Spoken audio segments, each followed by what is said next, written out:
And if you notice, this is my other hive. I don't have this one pink boarded yet. And it looks like, yep, empty. Yeah, I got some dead bees there. They drowned themselves, but you can see them hovering around there. And buzzing in and out. Tanglefoot, that's the greasy stuff that I put along the base, which is supposed to keep the ants at bay, and it works most of the time. And there's another cat. Not that you're interested in seeing a cat, you're interested in seeing bees. That there is Bright Eyes. Right, Bright Eyes? Yeah, that's right. Yeah. I know. Yeah. But anyway, you can see they go frantic over the food there. And you can see them going in and out. Well, maybe not really good, but anyway, I just planted all this area here with bee-friendly plants that are also deer resistant. Because I have a lot of deer out here. Anyway, I just planted this area. Everywhere we see mulch, there's plants or bulbs planted for the bees and the butterflies. Well, all right then. Later on, I'll be able to say what plants I'm interested in the spring. When the spring comes, how all these plants do, and that way there, the bees will be able to basically come out of the hive. That cover right here, that's a keeps the mice out during the winter. The mice like to climb into a beehive because they have food and they have warmth. So that's not a good thing, obviously. Yeah, I know. And all right, we're gonna fade out here. So I got to get another more pollen form. Would you get off of me? The bees have a tendency to land on me. Yeah, very friendly. All right. Okay. I had, if you notice that the white thing right there, I brought out some pollen form, and as you can see, they are kind of going nuts over it. They are loving it. Kind of puts them in a little bit of a frenzy there, but they are going crazy for the pollen. That's because this time of year there's like no flowers, and it's like almost, hey, would you go away? And there's like 70 degrees out, or almost 70 for the next few days. So as you can see, I don't know if you can hear them buzzing. I'll tell you what, let me take the mic and give it a plus. See if you can hear them buzzing. I mean, I can get somewhat closer. I don't want to get out of my hair. I don't want to get too terribly close, because if they think I'm going after that pollen, they will become very upset with me, because pollen is scarce. So generally, you know, honeybees are pretty mild or tame, or whatever you want to consider them, calm. But if they think you're coming after their food, yeah, they don't like that. And you can see they are like seriously buzzing around. And I'm gonna go get a shot of the other one. And I'm kind of new to YouTube, so I'll try to splice these together instead of having like multiple ones. I'll splice them all together as one. And then I want to leave the camera on to walk over there, so we'll see. But anyway, you can probably hear them buzzing pretty good.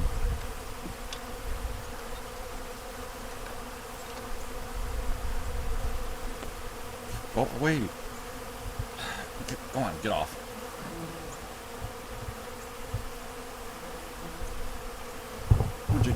Alright, go away. Come on. Leave me alone. The only thing annoying about the bees is, for some reason, I've had them follow me all the way up to the house, and I've had to take them back outside. That's how annoying they are. Alright, we'll go get a shot of the other hive.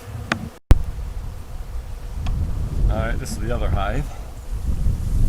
And, oh yeah, one hive, this one here is made out of cedar, which is better for outdoors. It can handle, obviously, the weather. And the other hive that I just came from is either fir or ponderosa pine, and it's wax coated, so it can withstand the weather better. As you can see, there are quite a few buzzing around here. See if I can circle around here without, yeah, I mean, you know, you could probably hear them.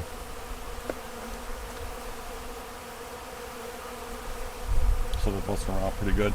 And the other thing, when you approach a hive, one of the things that you have to make sure you don't do is approach it from the front. You could get out of me. These guys are so annoying. But if you approach a hive from the front, the guard bees may wind up coming after you because that's their entrance, and they do try to defend it. But as you can see, the pollen, they're going nuts for the pollen. Well, the syrup too, which is in this container. Pollen is right there. That's an empty container. A bunch of them drowned themselves. And I got half of it inside and half out. And that's a ball jar with, that has sugar water in it, the ball jar there.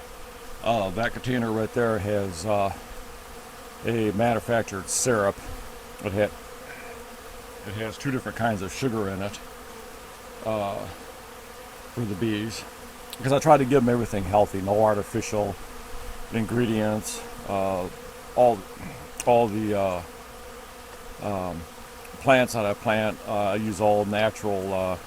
The bulbs I use bone meal because of the mulch. The mulch depletes the soil of nitrogen, so I add blood meal for nitrogen, and I use Floronova Grow and Floronova Bloom, which is a natural fertilizer, when I water during the summertime, because especially the Floronova Bloom, it really makes the plants go crazy.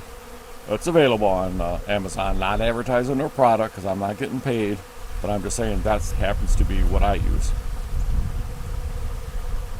And this beehive here is made from Beehive House, Vivo Home. They make a variety of things.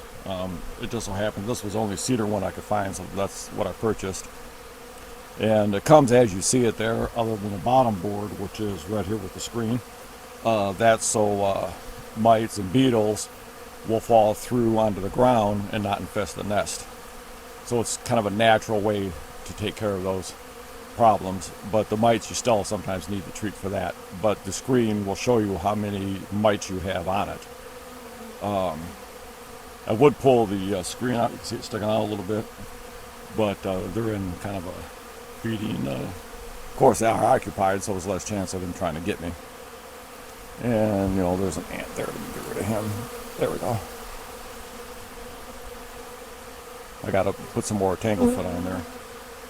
But anyway, as you can see, they go nuts. They're going to have that pollen gone in just a few minutes. So I'll have to refill it tomorrow for them. So you can really hear them buzzing. I think you can hear them buzzing pretty good. I don't want to get on top of them. This is probably close enough. And that container there they're going to have empty in a few minutes, and they're all going to climb inside of it to get out of the last little drop. So I'll have to come out, take the top off before they die in there, because they do suffocate. Would you go away? Go on, beat it. These guys just don't leave me alone. Maybe you can hear them buzzing. No? Okay. So as you can see,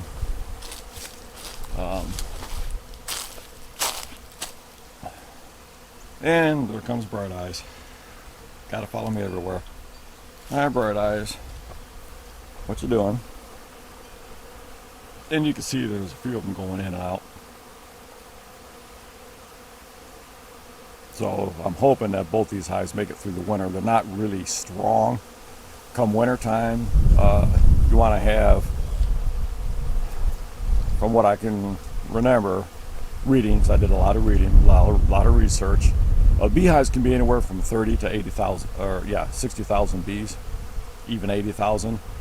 On this beehive, the bottom board here and that screen were a separate cost, because it comes with a bottom board but not a screen board. It's a solid bottom board. So I like to put the screen boards on there during the summertime, like I say, to help control things. But during the winter time, you want to make sure you close it off so the heat stays in. Because what bees do is inside the nest, they all basically pile up on top of each other to keep warm during the winter. And the other nest, as you can see, I have pink board on that. I'm going to do the same thing with this one to help keep them warm. because that way there's less chance, obviously, of losing a hive during the winter. And I'm going to order, I have a total of 5 hives, so I'm going to order some package bees and a 5 frame nook to put in the other ones for the summer when spring comes. So as soon as they're available, I'm going to try to order them, and I use, going to try in a way to get Sassafras bees. It's a breed they make up in Canada. They breed up in Canada. It's a research place out in the middle of nowhere. Literally, and that's why they call it Sassafras, because it literally is in the middle of nowhere in Saskatchewan, Canada. And Overres Bee Company out in California, that's where you can get them from. Unless you want to drive all the way up to Canada. But Overres, Overres honeybees, they do ship them to different locations, and you can pick them up from there. But I haven't heard back from any of them, because a lot of these places, I think, only want to sell to their biggest customers, new customers. They don't seem to want to return your emails, return your phone calls. I even tried sending letters out, snail mail, and never responded. So that kind of gives you an idea, you know, that they don't care about selling to new customers. They just take care of their regular customers. So they don't care about new customers. At least that's the way it appears. And I even sent a letter out to OHB, which is Overres honeybees, in California, and told them the problem I was having, and named 3 different places that carry the bees, and I never heard back from them either. So, you know, I know the Corona China virus has interfered with businesses, but they are open and taking care of the bees, so I know they're there. But anyway, all right. So I just figured I'd give you a few minutes to watch the bees buzz around. Not that that's exciting, but you can definitely see that there is quite a few bees buzzing around there. There's actually more than what you would think. Try to keep still here. The whole idea of the brick on top is because of we have skunks, which don't climb up onto the beehive, but we have raccoons and possum, and they will take the top of those off and to try to get to the honey. So by putting a brick on it, that helps prevent that. So that, and you can strap them down also, which I'll probably wind up doing, is strapping them down to the stand you see I have here, the timbers. All right.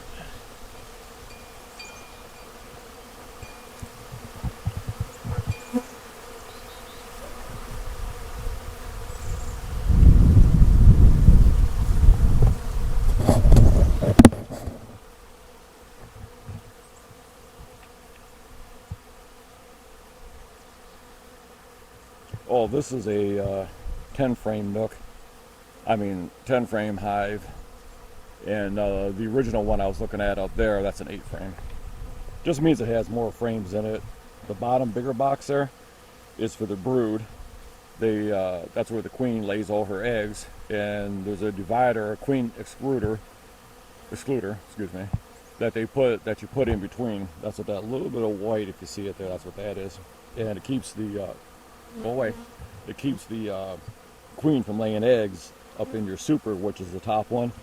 And when the bottom's filled, the frames are all filled, the bees migrate upward and they start filling your super, and that's where you get your honey from.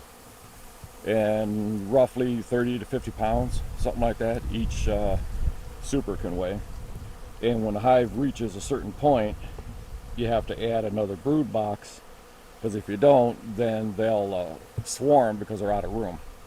So I'll just add another brood box, but if they swarm, sometimes, if you're lucky, you can catch the swarm in another empty brood box, another empty hive. So there's all kinds of stuff to learn about bees, I can tell you that. Alright guys, gonna fade out on you.